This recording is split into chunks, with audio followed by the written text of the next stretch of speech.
Park stood in the great hall of the Galactic Concord and felt very small. The ceiling rose so high above him that clouds actually formed there. Around him sat representatives from 100 alien races. Some had scales, some had wings, some were made of living crystal, and all of them were looking at the human ambassador with something between pity and contempt. He had been doing this job for 30 years.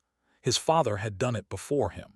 His grandfather had been among the first humans to shake hands with alien beings when they arrived at Earth in 2247. 300 years of history. 300 years of humanity trying to prove they belonged among the stars. And what did they have to show for it? Thought about the report in his pocket. 40,000 dead. Men, women, and children. Farmers and teachers and shopkeepers. All gone in a single afternoon because they decided that the colony of New was in their way. The conquered speaker, a tall being made of floating geometric shapes, called the session to order. Its voice echoed through the hall like wind through empty rooms. We will now hear the human petition regarding the new incident. Incident felt his hands shake.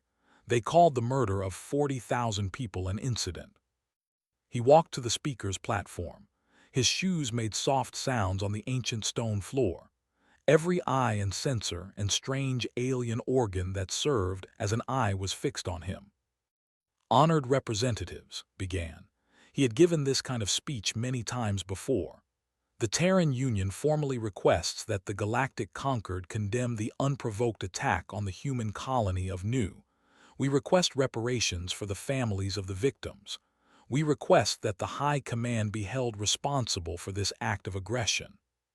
Silence, then a low rumble of what might have been laughter from the section. The ambassador rose. He was massive, nearly 3 meters tall, with gray skin like stone and 4 arms that ended in crushing claws. His people had evolved as apex predators on a heavy-gravity world. They feared nothing. The Empire rejects this petition, he said. His translator gave his words a flat, mechanical tone. The territory in question was claimed by our ancestors long before humans crawled out of their caves. The presence of human settlers was an illegal occupation.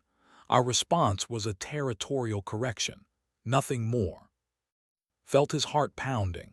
Your ancestors, they arrived in that system 200 years after human colonists had already built cities there. We have records, we have proof. The ambassador made a sound like grinding rocks. Human records mean nothing. Human proof means nothing. You are a young species. You do not understand how the galaxy works. Before could respond, the representative spoke up. There were beings with compound eyes and clicking mandibles. They had always disliked humans. The collective supports the position. Humans expand too quickly. They breed like vermin. Perhaps this correction will teach them to know their place. More voices joined in. The crystalline complained about human trade competition. The serpentine mentioned old grievances. One by one, the major powers of the conquered lined up against humanity. Stood alone on the platform and felt 300 years of humiliation pressing down on him. The vote was swift. The conquered ruled that New had been an illegal settlement. They faced no consequences. Humanity received no justice. As left the great hall, he passed a group of officers. One of them made sure to bump into him with enough force to send the human ambassador stumbling. "Watch where you walk, little creature," the officer said. "The galaxy is no place for the weak." Said nothing. He had learned long ago that responding to such provocations only made things worse. He straightened his clothes and continued walking. But something had changed inside him. Something had finally broken. On Earth, the news spread like fire. Admiral watched the footage in her office at Fleet Command. She was 53 years old, with gray streaks in her short black hair and lines around her eyes that came from too many years of watching, waiting, and doing nothing. Her uniform was crisp and perfect, but her hands were clenched into fists. The screen showed the smoking ruins of New, bodies in the streets, children crying for parents who would never answer. And then the conquered session, where the galaxy's powers had laughed at human grief and called murder a correction. The door opened and walked in. He was the director of strategic intelligence, a quiet man with a forgettable face, which was useful in his line of work. He had spent 20 years building spy networks across conquered space, always gathering information, never using it, because that was not the human way. Humans were supposed to be nice. "The Secretary General is asking for you," said. Turned off the screen. "I know what she wants to discuss." "Do you?" "Project Tempest, it's finally time." Nodded slowly. 30 years of secret development, the most advanced warships humanity has ever built, and we've kept them hidden all this time. Because we hoped we would never need them. Stood up and looked out the window. Below her, the city stretched to the horizon. This was the original, the city that had given the destroyed colony its name. 40,000 of its sons and daughters had died in space, and the galaxy did not care. "Hope is not a strategy," she said quietly. They found Secretary General Lee in the war room. She was young for her position, only 41, but she had aged 10 years in the past week. Her eyes were red from crying and lack of sleep. Around her stood the other leaders of the Terran Union, admirals, generals, ministers, and advisors. Looked up as entered. "Admiral, thank you for coming."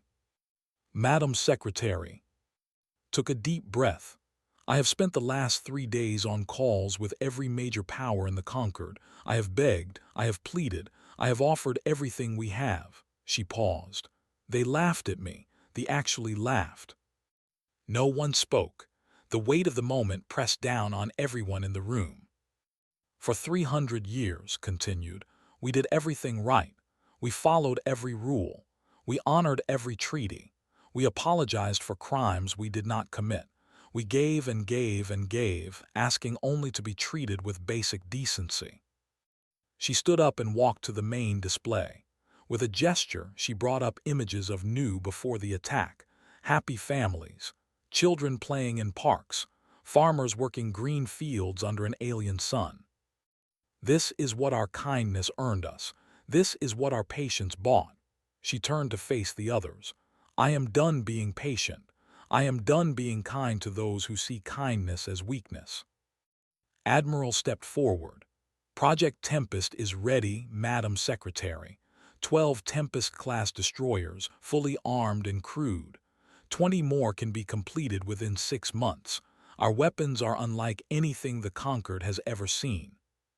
Nodded. "Director, your networks." Allowed himself a small smile. "We have been gathering information on every major power for decades. Corruption, scandals, secret crimes, all waiting to be used. They alone have enough skeletons to fill a star system." The Secretary General looked around the room one last time. "Then we are agreed. From this day forward, humanity will no longer ask for respect. We will demand it. We will no longer petition for justice. We will create it." She pressed a button on the console.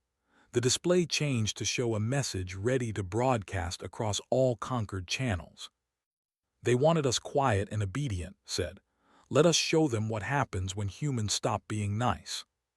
She pressed send. Across the galaxy on 1,000 worlds, her voice rang out. "For 3 centuries, humanity sought friendship. We were answered with exploitation, theft, and murder. We asked for justice and received contempt. So be it. From this day forward, the Terran Union will no longer petition for rights. We will assert them. Oppose us and you will learn that human patience was never weakness. It was a gift, and you have wasted it." In the great hall of the Galactic Conquered, the representatives fell silent. For the first time in 300 years, they looked at humanity and felt something unfamiliar. They felt afraid. The message from Secretary General Lee echoed across the galaxy for 3 days. News networks played it on repeat. Alien commentators analyzed every word. Some called it foolish. Some called it suicide. A few, very quietly, called it brave. In the Empire, the High Command gathered in their fortress of black stone to discuss the human threat. They were not worried. Humans were small and soft. Their bones broke easily. Their ships were old. They had crushed stronger species before. "Let them make their speeches," the Supreme Commander said, his 4 arms folded across his massive chest. "Words do not win wars. When they attack, we will destroy them completely. Perhaps then the other young races will learn to stay silent." The other commanders rumbled their agreement. The meeting ended with laughter and the drinking of strong spirits. None of them noticed the tiny listening device hidden in the ceiling. Had planted it there 5 years ago, just in case. On Earth, sat in his underground headquarters and listened to every word. Around him, hundreds of analysts worked at their screens, pulling information from thousands of sources across conquered space. They had been doing this work for decades, always watching, always recording. Now it was time to use what they had gathered. "They think we will attack them directly," said to his chief analyst, a young woman named Shin. "They are preparing their fleet for conventional war." Pulled up a display showing ship movements. "Their main battle fleet is assembling at their home system. 200 heavy warships. They expect us to come to them." Smiled, it was not a pleasant smile. "Then we will do something else entirely. War is not just about ships and weapons. It is about information. It is about truth." He turned to face his team. "For 30 years, we have collected the secrets of every major power in the conquered. Corruption, crimes, lies, all of it documented, and it is time to let the galaxy see what their leaders really are." The first release came 3 days later.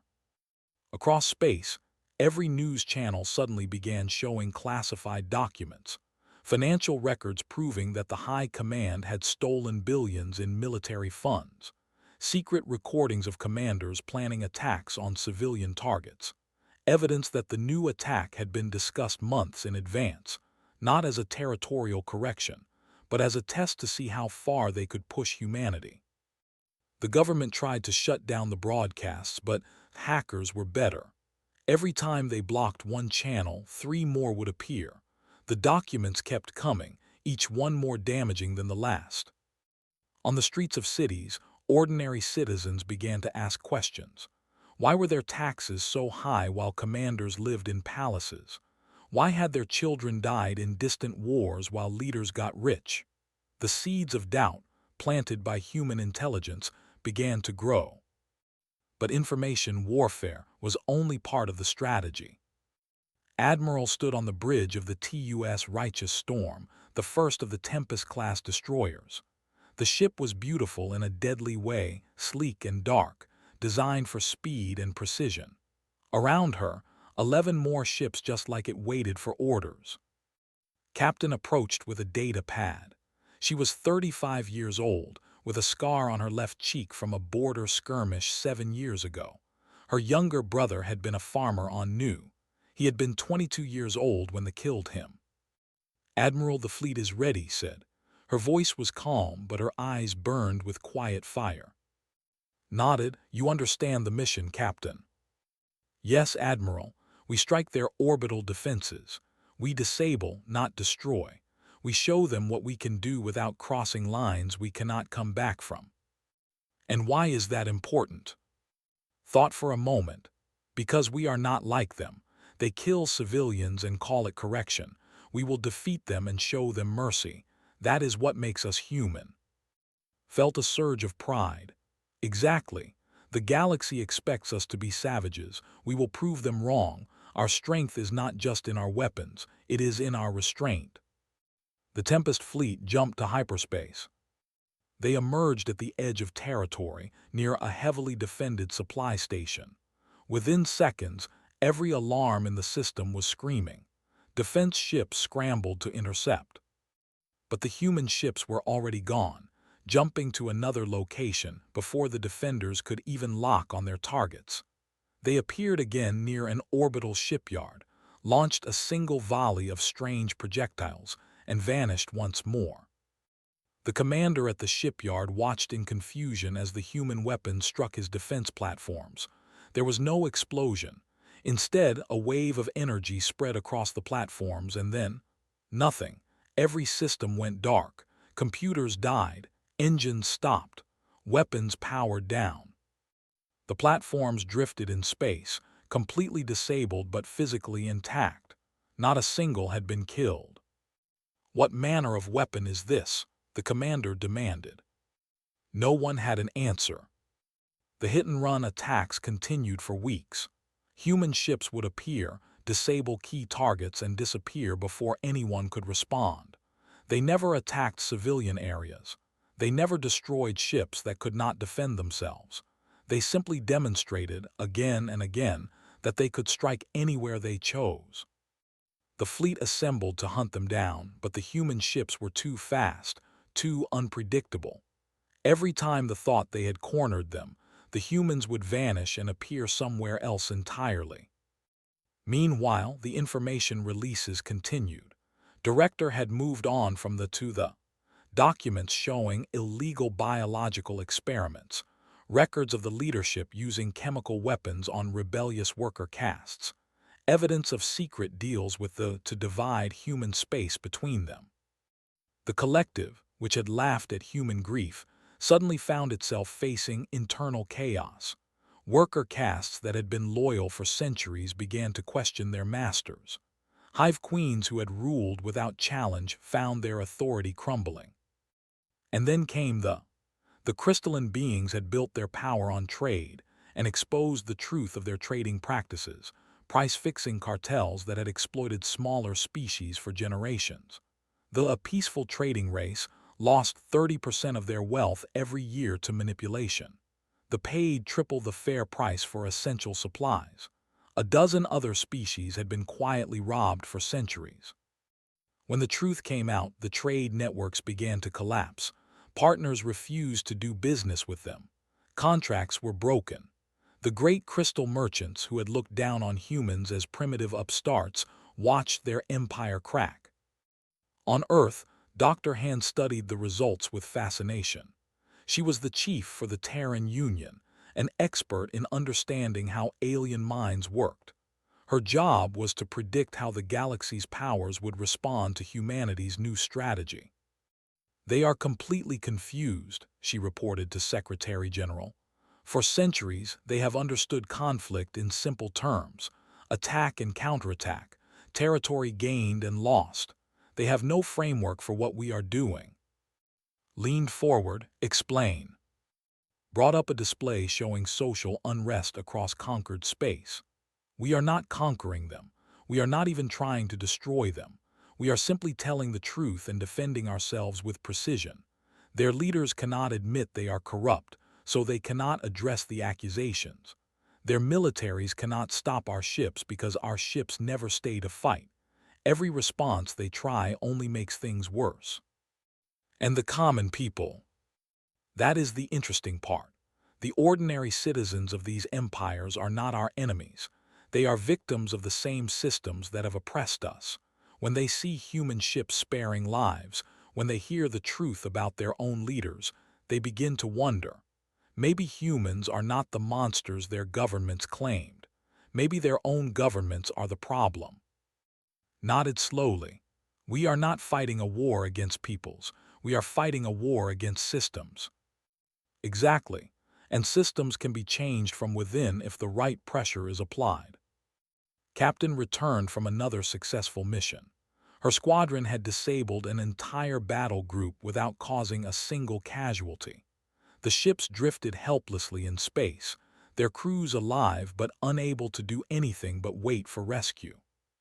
Before jumping away, had broadcast a message to the disabled ships.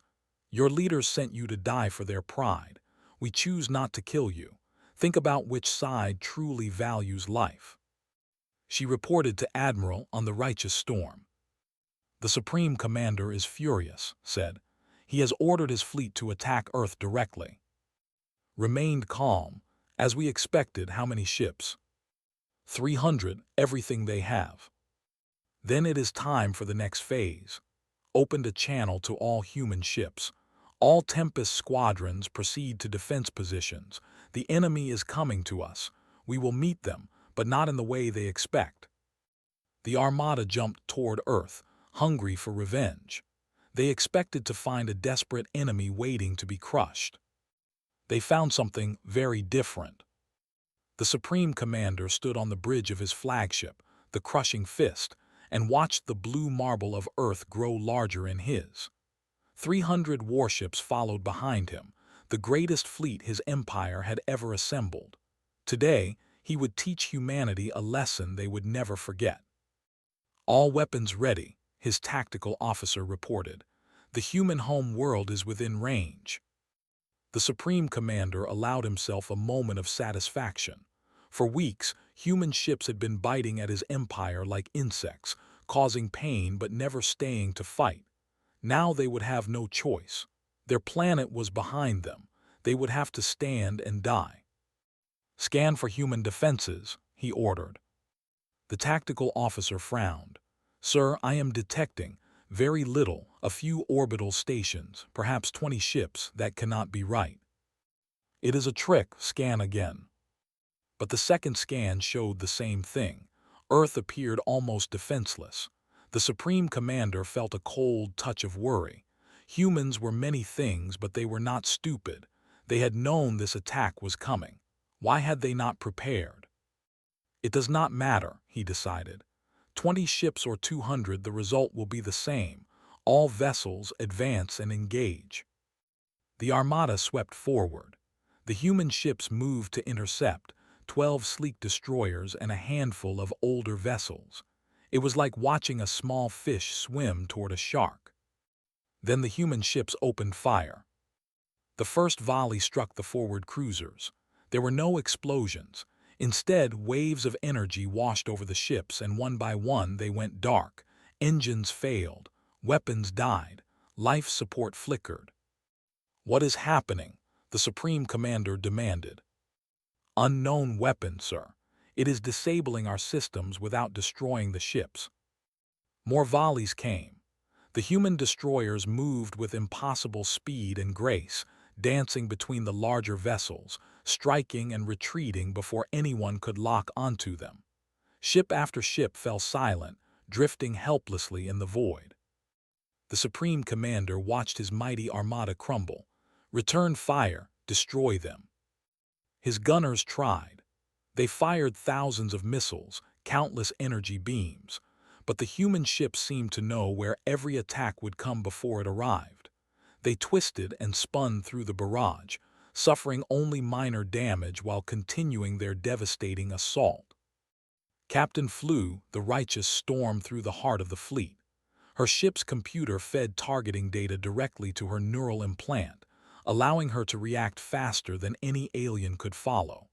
Around her, the other Tempest destroyers performed the same deadly dance.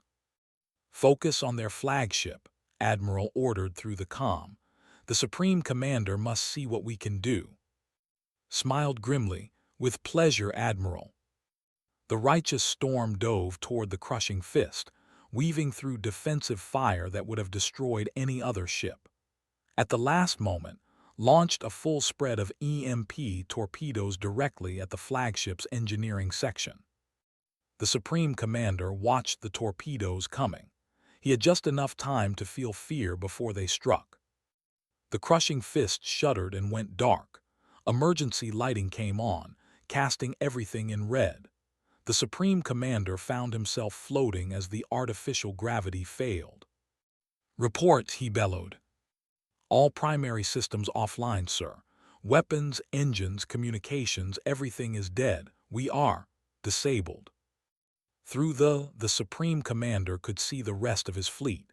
Nearly half of his ships drifted silently, knocked out by the human weapons.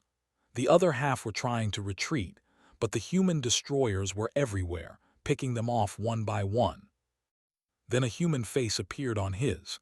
It was Admiral, her expression calm and controlled. "Supreme Commander," she said, "your fleet is defeated. Your ships are disabled, but your crews are alive. We could destroy you all with conventional weapons, but we choose not to. This is the difference between humanity and the. You came here to commit genocide. We came here to teach you a lesson. The Supreme Commander could barely speak through his rage. This changes nothing. We will return. We will. You will do nothing, interrupted. Director, if you please. The split to show. Behind him was a wall of documents and recordings.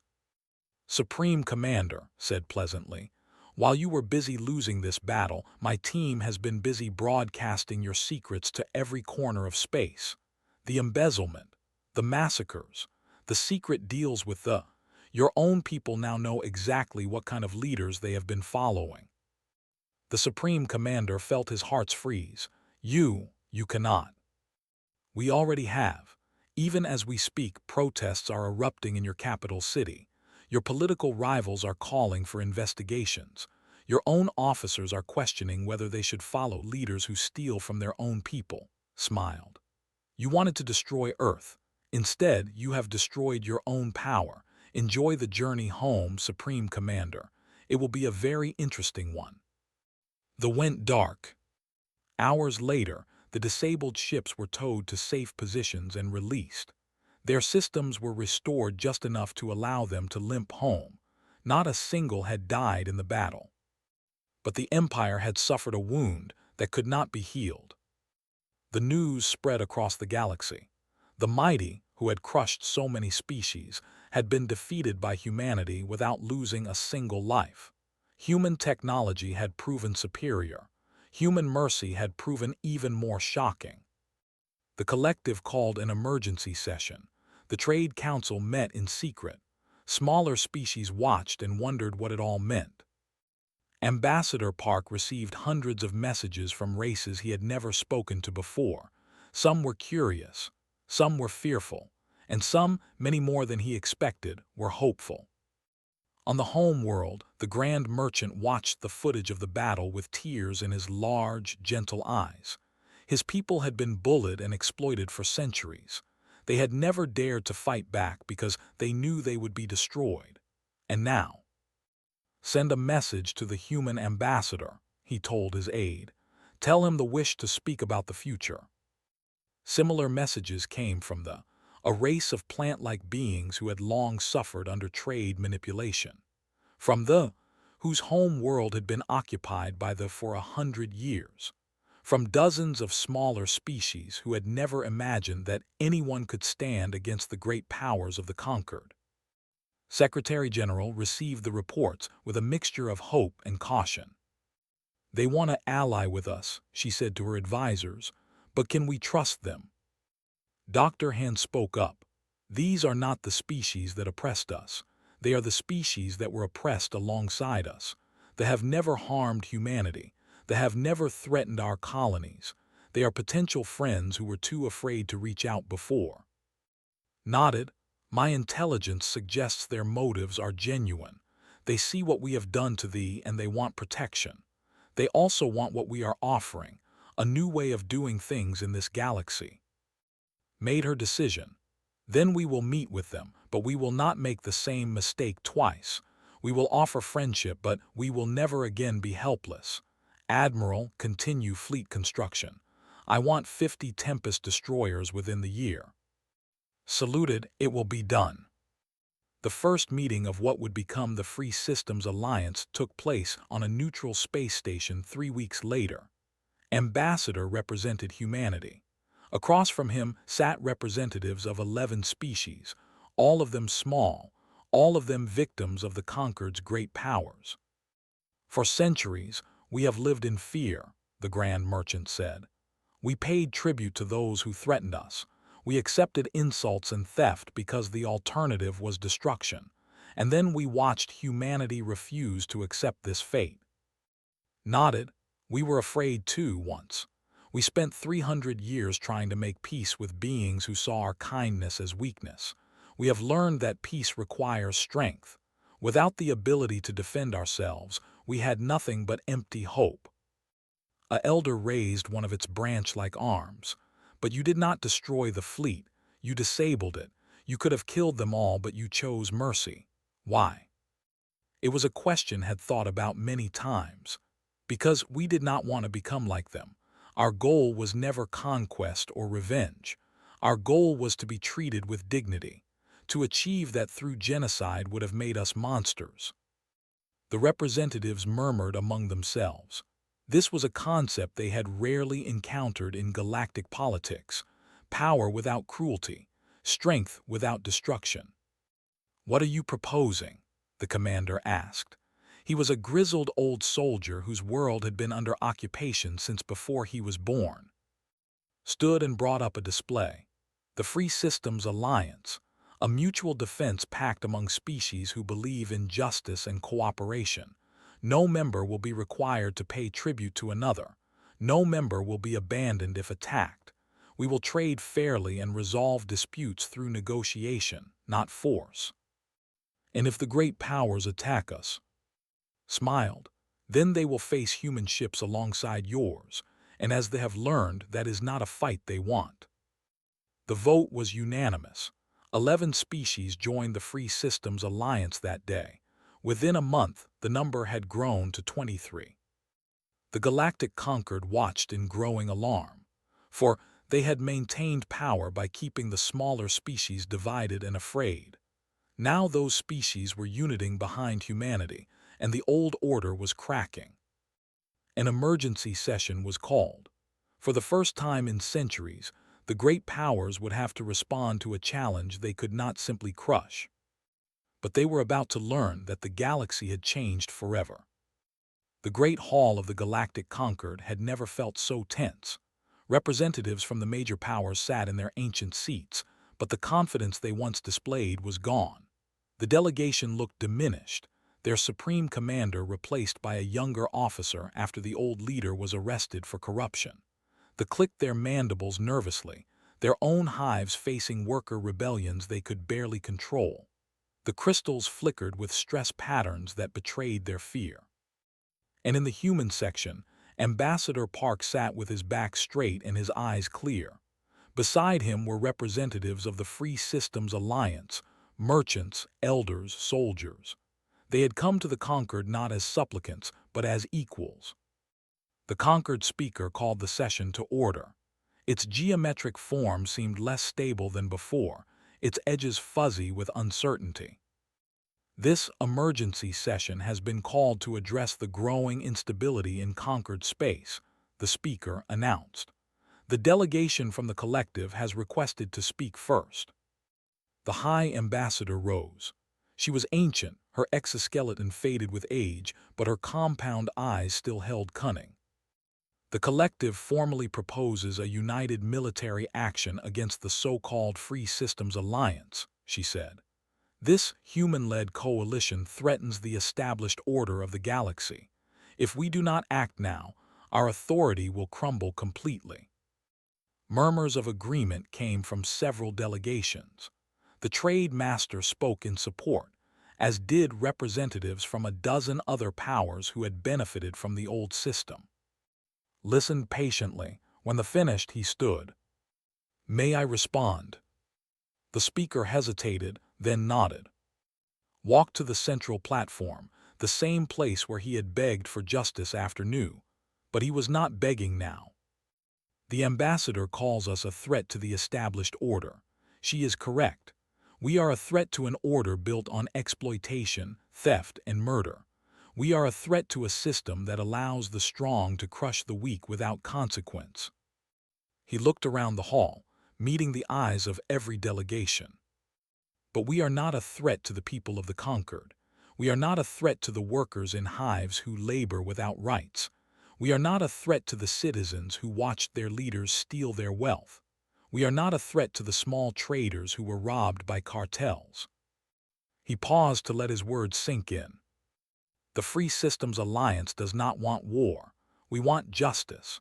We want a galaxy where every species is treated with dignity, where disputes are resolved fairly, where no one is murdered for being in the wrong place." He gestured to the representatives who had come with him. "These species joined us because they believe in these principles. How many more would join if given the choice?" The ambassador clicked her mandibles angrily. Pretty words from a species that attacked the without provocation. Without provocation, for the first time, allowed anger into his voice. They murdered 40,000 of our people, children, families, innocents who had done nothing wrong. When we asked for justice, this conquered laughed at us. When we demanded respect, you called us vermin. He pointed at the. You laughed at our grief. Do you remember that? Do you remember laughing while humans wept for their dead? Silence fell over the hall. The ambassador had no response. We did not start this conflict, continued. We simply refused to accept being victims any longer, and when we fought back, we did so without becoming monsters. How many did we kill in our war? None. We disabled their ships and sent them home. We exposed their corruption and let their own people demand change. He turned to address the smaller delegations, species who had rarely dared to speak in this hall. The old powers want you to fear us. They want you to believe that if humanity is allowed to rise, you will suffer. But look at the Free Systems Alliance. Look at the who are now trading freely without paying tribute to anyone. Look at the who are no longer being cheated by cartels. Look at the whose home world will soon be free of occupation. The commander stood. He was a heavy-set being with armored skin and 3 eyes that glowed with fierce emotion. I will speak, he said, his translator giving his voice a rumbling quality. For 100 years they have occupied our world. They take our resources. They enslave our young. When we complained to this conquered, we were told to be patient. When we asked for help, we were ignored. He turned to face the delegation. And now humans come and they offer what no one else has offered: real help. They do not ask us to bow. They do not demand tribute. They simply say, stand with us and we will stand with you. How can we refuse such an offer? How can anyone refuse? More voices rose in support. The elder spoke of centuries of unfair trade. The grand merchant described generations of paying protection money to avoid destruction. One by one, species that had never dared to challenge the great powers spoke their truth. The ambassador watched her carefully built coalition crumble. You would all side with humans, with these upstarts who have been part of the galaxy for barely 3 centuries. The grand merchant responded calmly. We would side with anyone who treats us with respect. Humans have done more for us in 3 months than the conquered has done in 3,000 years. The emergency session ended without a vote for war. The great powers could not agree on a united response because too many smaller species now openly opposed them. The old order, which had seemed eternal, was falling apart. Watched the proceedings from a hidden monitoring station, feeding information to throughout the debate.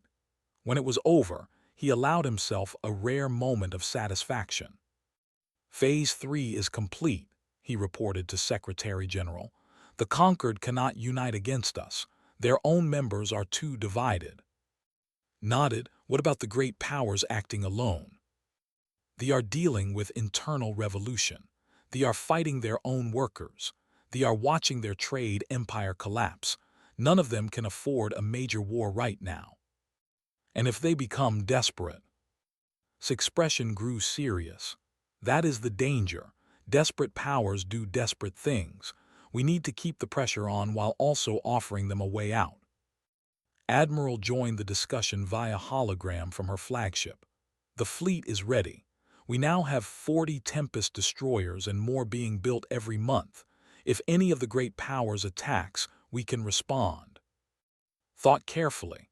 We need to show them that cooperation is better than conflict. Defeating them in battle is not enough. We need to make them believe that the new order benefits everyone, including them. How do we do that? Asked. Dr. Han spoke up. She had been studying the psychology of the great powers for months, looking for weaknesses and opportunities. The leaders of these empires are afraid of losing power, but the ordinary citizens are not the same as their leaders. The average citizen does not benefit from conquering other species. The average worker gains nothing from exploiting smaller races. If we can show the people of these empires that our way is better, their own populations will pressure them to change. A public relations campaign? Asked. More than that, a demonstration.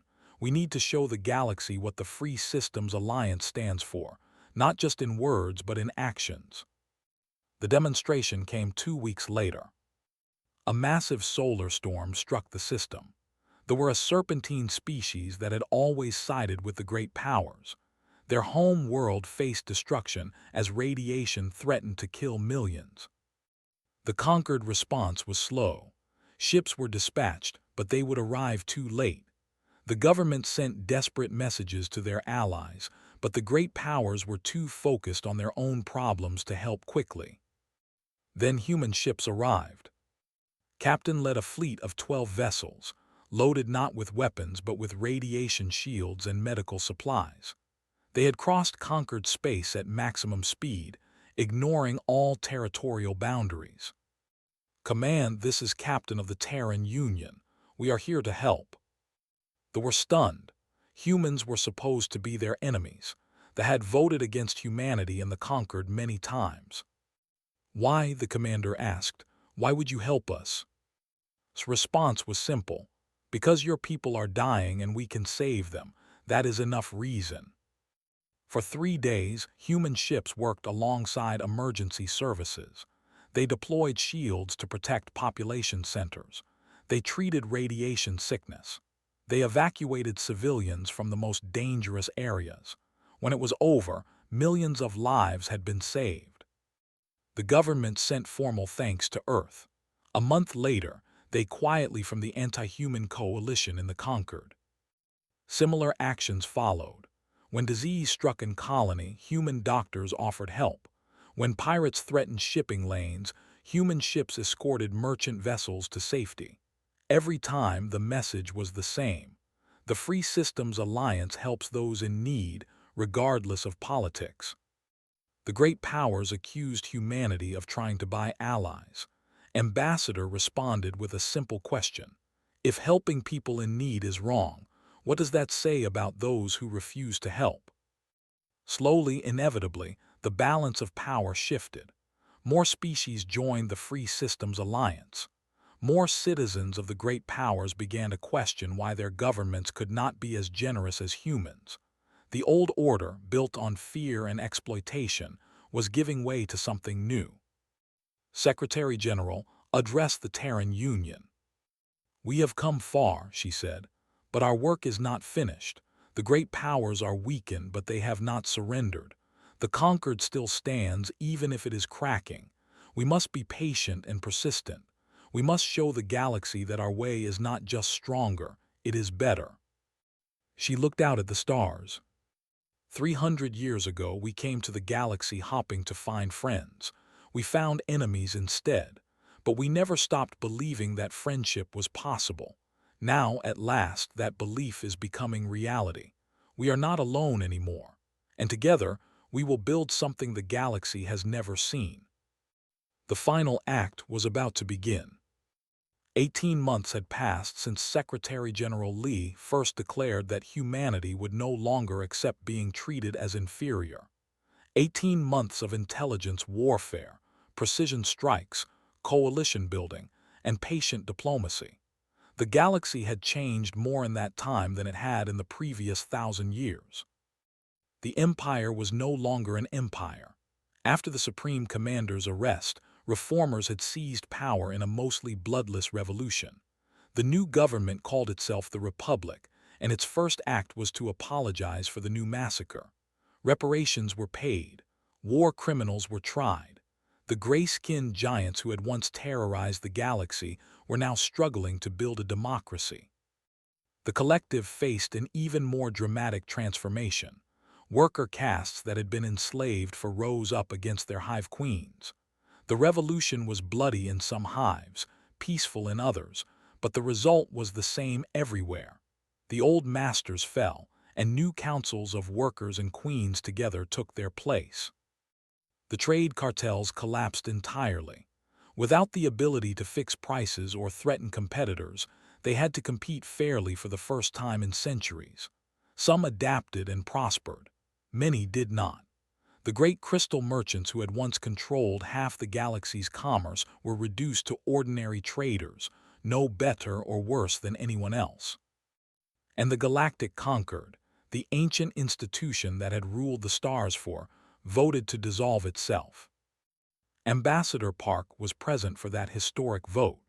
He sat in the same seat where he had once begged for justice, watching as one delegation after another voted to end the organization that had failed so many species for so long. The conquered speaker, its geometric form flickering with what might have been sadness, announced the final result. The motion to dissolve the Galactic Concord passes with 87% support. After 4,000 years, this body is hereby disbanded. There was no celebration. The Conquered had done terrible things, but it had also been a symbol of galactic unity, however flawed. Its end was necessary but not joyful. What came next was more important. 3 months later, representatives from 73 species gathered on a new space station built specifically for this purpose. It floated in neutral space, equidistant from all major powers, a symbol of the balance the new order sought to achieve.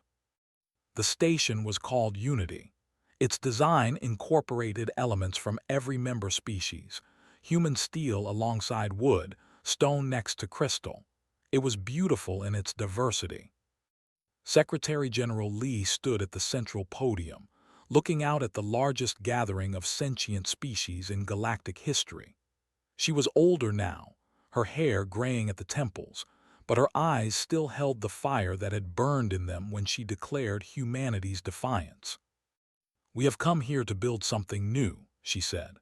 Her voice was carried to every corner of the station and broadcast to every world in the galaxy. The Galactic Concord failed because it was built on inequality. The strong ruled the weak. The powerful exploited the helpless. Justice was a word spoken often but rarely practiced. She paused, gathering her thoughts. The stellar commonwealth will be different. Every species, regardless of size or strength, will have an equal voice. Disputes will be resolved through negotiation and law, not force and threats. Trade will be fair. Borders will be respected. And when any member is threatened, all members will respond. She looked around the chamber, meeting the eyes of every delegation. "I will not promise that this will be easy. We are different species with different needs and different histories. We have old grudges and new fears. Building trust will take time and effort, but I believe it is possible because I have seen it happen." She gestured to the delegation, where the new republic's ambassador sat beside a human diplomat. 18 months ago, we were at war. Today, we are partners." She pointed to the section, where former workers and reformed queens sat together. "The once called us vermin. Now they work alongside us to build trade routes that benefit everyone." She indicated the species humanity had rescued from the solar storm. "We helped the when we had no reason to, except that they needed help. That is what the Commonwealth will be, species helping each other not because of what they can gain, but because it is right." The vote to establish the Stellar Commonwealth was unanimous. Admiral watched the proceedings from a viewing gallery above the main chamber. Beside her stood Captain, both of them in dress uniforms for the historic occasion. "Do you think it will last?" asked. It was the question on everyone's mind. "Thought about it carefully. Nothing lasts forever. Empires rise and fall, alliances form and break, but that is not the right question." "What is the right question?" "The right question is, what kind of galaxy do we want to live in? A galaxy ruled by fear and exploitation, where the strong crush the weak?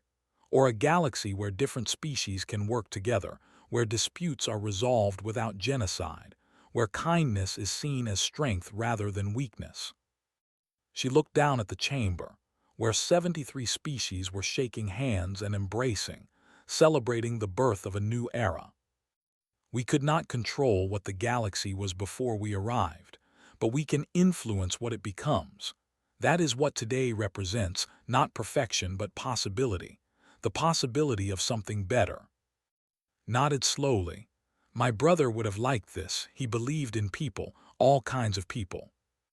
put a hand on the younger woman's shoulder. Then we honor him by building what he believed in. Ambassador Park found them later, after the ceremonies were complete.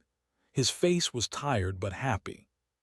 300 years of being nice did not work, he said, echoing words he had spoken long ago.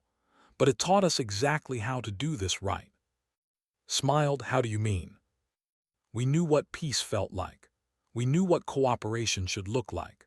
So when we finally had the power to shape the galaxy, we knew what to aim for. All those years of trying and failing, of being pushed down and getting back up, they taught us patience and empathy and the difference between strength and cruelty. He looked out at the stars visible through the viewing gallery windows. The other powers thought our kindness was weakness. They were wrong. Our kindness was practice. We were learning how to be good so that when we finally had the strength to make a difference, we would not become the monsters we were fighting. 300 years of humanity among the stars. 300 years of struggle and hope and heartbreak. And now, at last, a beginning. The stellar Commonwealth would face many challenges in the years ahead. Old hatreds would flare up. Economic disputes would test the new trade agreements. There would be moments when the whole structure seemed ready to collapse. But it would not collapse, because at its foundation was something new in galactic history: the belief that every species deserved dignity, that power carried responsibility, and that the measure of civilization was not how it treated the strong but how it treated the weak. Humanity had taught the galaxy that lesson, not through conquest or cruelty, but through the stubborn refusal to become what they fought against. Secretary General Lee gave one final address before the founding ceremony ended. Humanity came to the stars hopping to find friends, she said. For 300 years we were disappointed. We found exploitation and contempt and finally murder. Her voice softened. But we never stopped hopping. We never stopped believing that the galaxy could be better than it was. And when we finally had the power to act, we did not use it for revenge. We used it to build something new, something that might actually achieve what we had hoped for all along. She smiled, and for a moment she looked like the young woman who had first entered politics with dreams of making a difference. Welcome to the stellar Commonwealth. Welcome to the future we have built together. And welcome, at long last, to the galaxy humanity always believed was possible.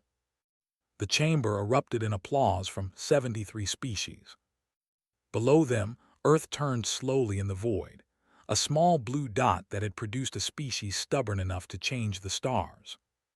And in the vast darkness of space, for the first time in history, the light of cooperation burned brighter than the fire of war. Humanity had finally found the friends they had been looking for all along, not by being nice and not by being cruel, but by being something new, strong enough to win and wise enough to choose peace. It was not the end of the story. Stories do not really end. But it was a beginning, and sometimes beginnings are the most important thing of all.